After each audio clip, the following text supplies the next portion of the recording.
Hello, thank you so much for tuning into my YouTube channel. Today's video is going to be a tutorial on a simple classification problem using SVM or support vector machine. Let's get started. As I said, this video is a step-by-step guide to solving a simple classification problem using SVM. SVM offers a very high accuracy compared to other classifiers such as logistic regression and decision trees. It is known for its kernel trick to handle nonlinear input spaces. It is used in a variety of applications such as face detection, intrusion detection, classification of emails, news articles and web pages, classification of genes, and handwriting recognition. SVM is an exciting algorithm and the concepts are relatively simple. The classifier separates data points using a hyperplane with the largest amount of margin. That's why an SVM classifier is also known as a discriminative classifier. SVM finds an optimal hyperplane which helps classify new data points. Generally, support vector machine is considered to be a classifier approach, but it can also be employed in both types of classification and regression problems. It can easily handle multiple continuous and categorical variables. SVM constructs a hyperplane in multidimensional space to separate different classes. It generates an optimal hyperplane in an iterative manner, which is used to minimize an error. The core idea of SVM is to find the maximum marginal hyperplane or MMH that best divides the dataset into classes. Now let's go over some definitions. Support vectors are the data points which are closest to the hyperplane. This point will define the separating line better by calculating margins. These points are more relevant to the construction of the classifier. A hyperplane is a decision plane which separates between a set of objects having different class memberships. Also, a margin is a gap between the two lines on the closest class points. This is calculated as a perpendicular distance from the line to support vectors or closest points. If the margin is larger in between the classes, then it is considered a good margin. A smaller margin is a bad margin. But how does SVM work? The main objective is to segregate the given dataset in the best way possible. The distance between the either nearest points is known as the margin. The objective is to select a hyperplane with the maximum possible margin between support vectors in a given dataset.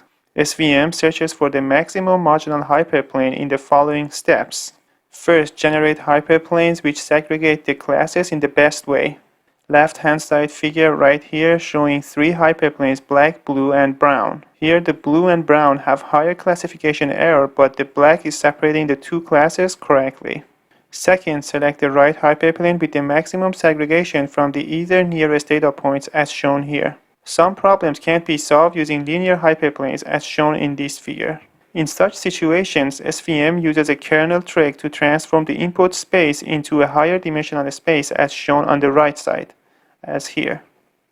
The data points are plotted on the x-axis and z-axis. Z is the squared sum of both x and y, as you can see here. Now you can easily segregate these points using linear segregation.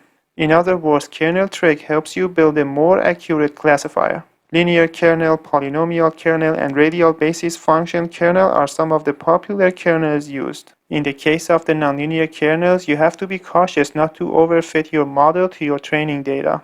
In this video, we use the cancer dataset, which is a very famous multi-class classification problem. This dataset is computed from a digitized image of a fine needle aspirate of a breast mass. They actually describe characteristics of the cell nuclei present in the image.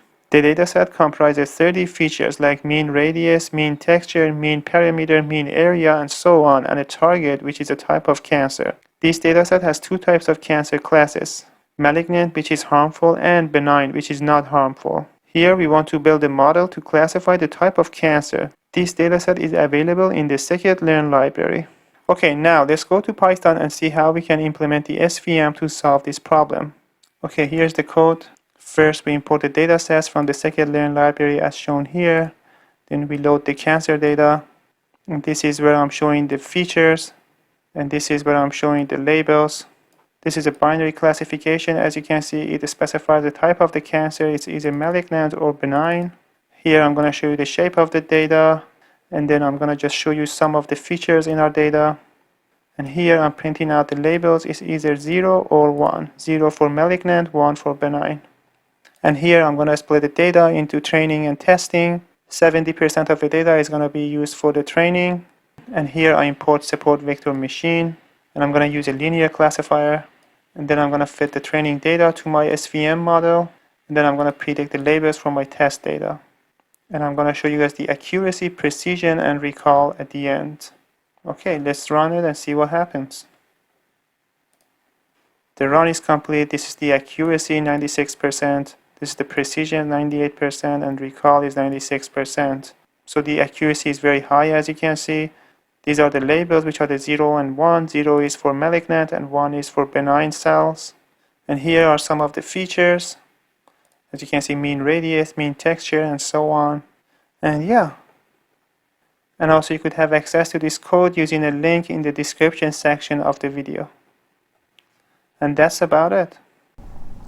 Thank you so much for watching this video. I hope you liked it and you were able to get something out of it. If you liked it, I would appreciate it if you could subscribe to my channel and also share the video with your friends. Thank you so much and have a nice day.